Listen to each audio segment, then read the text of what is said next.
কেন্দ্র সরকার সংখ্যার জোর দেখিয়ে মুসলিম সম্প্রদায়ের পূর্বপুরুষের উৎসর্গীকৃত সম্পত্তি তথা ওয়াকফ সম্পত্তিকে কেড়ে নেওয়ার অপচেষ্টা চালিয়েছে।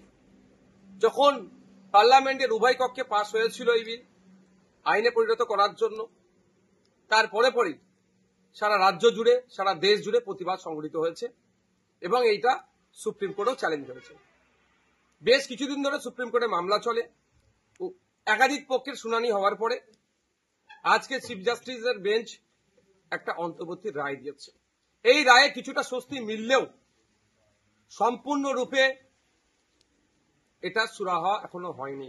আমি আশা করব চূড়ান্ত রায় যখন আসবে, ওয়াকফ সংশোধনী আইন যেগুলো সংখ্যালঘু সম্প্রদায়ের মানুষের বিপক্ষে যায়নি, শুধু সংবিধানের একাধিক আর্টিকেলে আঘাত দিয়েছে, সেটা আশা করব চূড়ান্ত রায়ে সেটা পাবো আমরা।